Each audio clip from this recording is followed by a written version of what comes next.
Hi guys, welcome to revision time. आज मैं ला रही हूँ आप सभी के लिए आरपीएफ कांस्टेबल एग्जाम 2025 के 6 मार्च को पूछे गए सेकंड शिफ्ट के क्वेश्चंस के analysis video.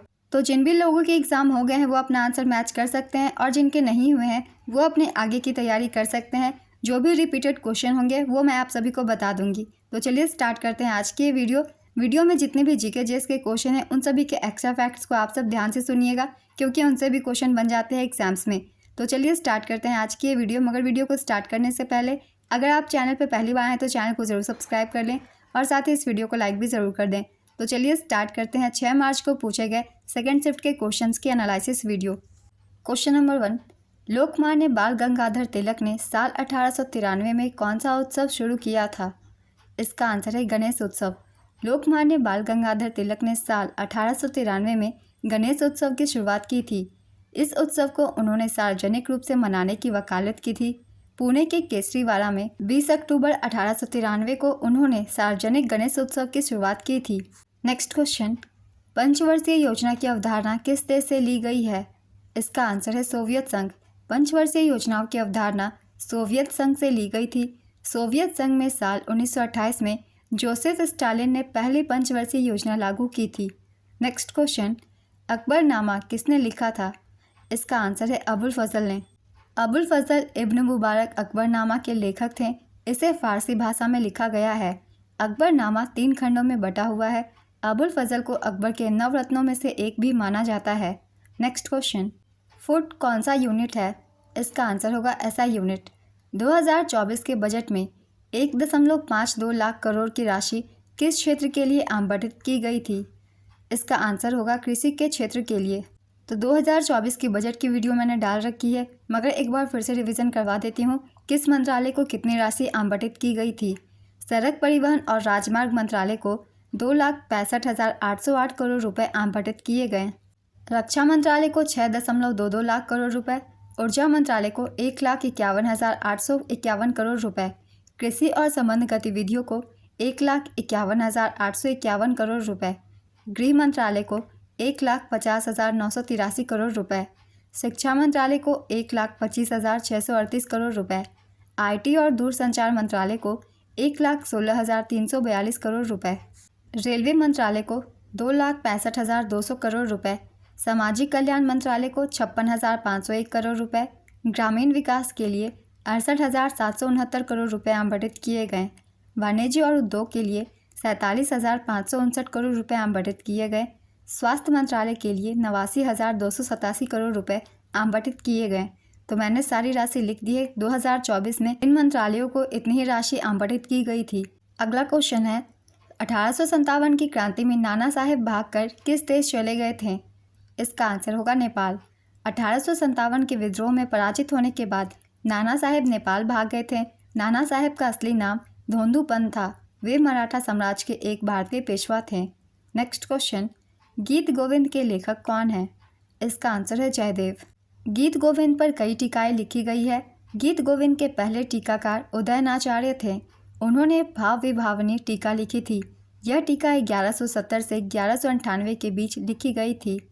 Next question, Hariprasad Chaurasia किस वाद्य यंत्र से संबंधित है? इसका आंसर है बांसुरी से।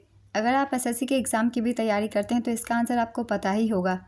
उन्हें भारत सरकार ने साल 1992 में पद्म भूषण और साल 2000 में पद्म विभूषण से सम्मानित किया था। नेक्स्ट क्वेश्चन, उत्तर के मैदान और दक्षिणी के पठार को कौन सी पर्वत श्रृंखला अलग करती है? इसका आंसर है विंध्याचल पर्वत श्रृंखला। नीति निर्देशक किस देश से लिया गया है? इसका आंसर है आयरलैंड के संविधान से। चलिए कुछ और भी स्रोत हम जान लेते हैं। किस देश के संविधान से कौन से स्रोत लिए गए हैं? हो सकता है आगे भी एग्जाम में पूछ ली जाए। भारतीय संविधान की ली गई विशेषताएं हैं। आयरलैंड के संविधान से राज्य के नीति निर्देशक सिद्धांत, राज्यसभा सदस्यों का नामांकन और राष्ट्रपति के चुनाव की प्रक्रिया ली गई है। अमेरिका के संविधान से मौलिक अधिकार, स्वतंत्र न्यायपालिका और न्यायिक समीक्षा, राष्ट्रपति का महाभियोग, सर्वोच्च न्यायालय और उच्च न्यायालय के न्यायाधीशों को हटाना और उपराष्ट्रपति का पद लिया गया है। फ्रांस के संविधान से गणतंत्र, प्रस्तावना में स्वतंत्रता, समानता और बंधुत्व के आदर्श लिए गए हैं। ब्रिटेन यानी कि यूके के संविधान से संसदीय सरकार, कानून का शासन, विधायी प्रक्रिया, एकल नागरिकता, कैबिनेट प्रणाली, विशेषाधिकार रिट, संसदीय विशेषाधिकार द्विसदनीय प्रणाली ली गई है। कनाडा के संविधान से एक मजबूत केंद्र के साथ संग, केंद्र में अवशिष्ट शक्तियों का निहित होना, केंद्र द्वारा राज्यों के राज्यपालों की नियुक्ति, सर्वोच्च न्यायालय का सलाहकार क्षेत्राधिकार, ये सभी स्रोत लिए गए हैं। ऑस्ट्रेलिया के संविधान से समवर्ती सूची, व्यापार की सांद्रता, संसद के दोनों सदनों की संयुक्त बैठक ली गई है। सोवियत संघ के संविधान से मौलिक कर्तव्य, प्रस्तावना में न्याय आदर्श, सामाजिक, आर्थिक और राजनीतिक लिए गए हैं। जर्मनी का वीमर संविधान से आपातकाल के दौरान मौलिक अधिकारों का निलंबन लिया गया है। दक्षिण अफ्रीकी संविधान से संविधान में संशोधन की प्रक्रिया, राज्यसभा के सदस्यों को चुनाव की प्रक्रिया ली गई है। जापान के संविधान से कानून द्वारा स्थापित प्रक्रिया की अवधारणा ली गई है। तो मैंने सारे स्रोत लिख दिए हैं, कौन से देश से कौन से स्रोत ली गई है। आप सब एक बार रिवीजन इसे कर लीजिएगा। अगला क्वेश्चन है, 1857 की क्रांति में बिहार में नेतृत्व किसने किया था? इसका आंसर है वीर कुंवर सिंह ने। 1857 के विद्रोह का बिहार में नेतृत्व बाबू कुंवर सिंह ने किया था। चलिए और भी कुछ महत्वपूर्ण स्थानों के नाम जान लेते हैं। इन क्षेत्रों में किसने नेतृत्व किया था 1857 के विद्रोह में?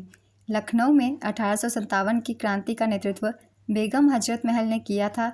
1857 के विद्रोह में खान बहादुर खान ने बरेली से नेतृत्व किया था। रानी लक्ष्मीबाई ने झांसी से 1857 के विद्रोह का नेतृत्व किया था। उनके खिलाफ अंग्रेज़ों का नेतृत्व करने वाले सर ह्यूरोज ने कहा कि वह विद्रोहियों के बीच एकमात्र पुरुष है। सर ह्यूरोज का नाम भी याद रखिएगा, इनसे भी क्वेश्चन पूछ लिए जाते हैं। तात्या टोपे ने कानपुर से 1857 के विद्रोह का नेतृत्व किया था। तात्या टोपे का पूरा नाम रामचंद्र पांडुरंग टोपे है। उन्हें सर कॉलिन कैंपबेल ने हराया था। सर कॉलिन कैंपबेल से क्वेश्चन पूछे गए थे, इसलिए इसे भी याद रखिएगा। 1857 के विद्रोह का नेतृत्व मौलवी अहमदुल्ला शाह ने अवध से किया। उन्हें अवध क्षेत्र में विद्रोह के प्रकाश स्तंभ के रूप में भी जाना जाता है। वे 22वें इन्फेंट्री रेजिमेंट के अंतर्गत आते थे। 1857 के विद्रोह का दिल्ली में नेतृत्व नाम मात्र को बहादुर शाह के हाथों में था, लेकिन वास्तविक नियंत्रण जनरल बख्त खान द्वारा किया गया था। नेक्स्ट क्वेश्चन, 2011 की जनगणना के अनुसार भारत का जनसंख्या घनत्व कितना है? इसका आंसर है 382 व्यक्ति प्रति वर्ग किलोमीटर। जनसंख्या घनत्व का तात्पर्य प्रति वर्ग किलोमीटर में निर्वासित औसत जनसंख्या से है। 2001 की जनगणना के अनुसार भारत का जनसंख्या घनत्व 324 व्यक्ति प्रति वर्ग किलोमीटर है। 2011 की जनगणना के अनुसार सर्वाधिक जनसंख्या घनत्व वाला राज्य बिहार है। यहाँ की जनसंख्या घनत्व है 1106 व्यक्ति प्रति वर्ग किलोमीटर और न्यूनतम जनसंख्या घनत्व वाला राज्य अरुणाचल प्रदेश है। यहाँ की जनसंख्या घनत्व है 17 व्यक्ति प्रति वर्ग किलोमीटर। सभी डाटा को याद रखिएगा, इनसे भी क्वेश्चन पूछ लिए जा सकते हैं। अगला क्वेश्चन है, अंडमान निकोबार द्वीप समूह को कौन अलग करता है? इसका आंसर है 10 डिग्री चैनल। अंडमान और निकोबार द्वीप समूह को अलग करने वाला जलमार्ग 10 डिग्री चैनल है। डंकन जल संधि अंडमान और लिटिल अंडमान को अलग करती है, इसे भी याद रखिएगा। नेक्स्ट क्वेश्चन, तीसरी पंचवर्षीय योजना के विफल होने का कारण क्या था? इसका आंसर है चीन द्वारा भारत पर आक्रमण और पाकिस्तान के साथ विवाद।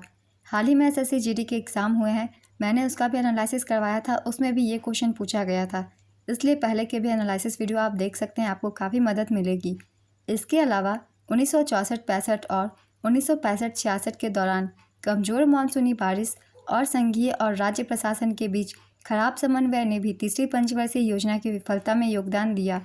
तीसरी पंचवर्षीय योजना की अवधि 1961 से 66 तक की थी और इसके बाद कुछ दिन के लिए पंचवर्षीय योजना बंद कर दी गई और एक वर्ष की 3 योजनाएं लागू की गई और इस अवधि को योजना अवकाश के नाम से जाना गया।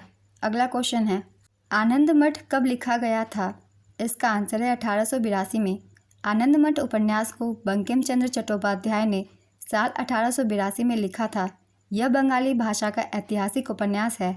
नेक्स्ट क्वेश्चन, राज्य में लोक आयुक्त की नियुक्ति कौन करता है? इसका आंसर होगा राज्यपाल। साल 2011 की जनगणना के मुताबिक देश की कुल आबादी में 0 से 6 साल के बच्चों का प्रतिशत कितना था? इसका आंसर है 13.93%। नसीम अल बहर किन देशों के बीच आयोजित होने वाला युद्ध अभ्यास है? इसका आंसर है भारत और ओमान। नेक्स्ट क्वेश्चन, अनुसूचित जातियों और जनजातियों से संबंधित अनुच्छेद कौन सा है? इसका आंसर है अनुच्छेद 330, 332 और 338। ग्रास नली किसका अंग है? इसका आंसर है पाचन तंत्र का। मुगल राजवंश की नींव बाबर ने रखी थी, वह किस वंश का था? इसका आंसर है मंगोल। बाबर एक तुर्क मंगोल था। वह मंगोल विजेता चंगेज़ खान और तुर्क विजेता तैमूर का वंशज था। नेक्स्ट क्वेश्चन, लोकसभा के अध्यक्ष का चुनाव कौन करता है? इसका आंसर है लोकसभा के सदस्य। वर्तमान में लोकसभा के अध्यक्ष ओम बिरला हैं। भारत के सबसे उत्तर में कौन सा राज्य है? इसका आंसर है हिमाचल प्रदेश। भारत का सबसे उत्तरी राज्य जम्मू कश्मीर है। 2019 में जम्मू कश्मीर को केंद्र शासित प्रदेश घोषित कर दिया गया था, इसलिए मैंने हिमाचल प्रदेश आंसर बताया है। अगर हिमाचल प्रदेश ऑप्शन में ना हो तो जम्मू कश्मीर ही इसका आंसर होगा। संविधान संशोधन विधेयक किसके अनुमोदन के बाद अधिनियम बन जाता है? इसका आंसर है राष्ट्रपति के अनुमोदन के बाद। तो आज के सेकंड शिफ्ट के क्वेश्चंस की एनालिसिस वीडियो कंप्लीट होती है। बहुत ही इंपॉर्टेंट क्वेश्चंस थे आपके आने वाले एग्जाम के लिए भी ये। तो जितने भी जीके जीएस के एक्स्ट्रा फैक्ट्स हैं उन्हें आप सब अच्छे से याद रखिएगा, क्योंकि उनसे भी क्वेश्चन बन जाते हैं एग्जाम्स में। और अगर आप सभी को ये वीडियो हेल्पफुल लगी हो तो वीडियो को लाइक ज़रूर कर दीजिएगा, और इस तरीके की वीडियो के लिए चैनल भी ज़रूर सब्सक्राइब कर लीजिए। साथ ही बेल आइकन भी प्रेस कर लीजिएगा ताकि वीडियो की नोटिफिकेशन भी आप सभी को मिलती रहे और आपकी कोई भी इंपॉर्टेंट टॉपिक मिस ना हो, वो भी बहुत कम समय में। तो चलिए फिर मिलते हैं अगली वीडियो के साथ। आप सभी को आने वाले एग्जाम्स के लिए ऑल द बेस्ट।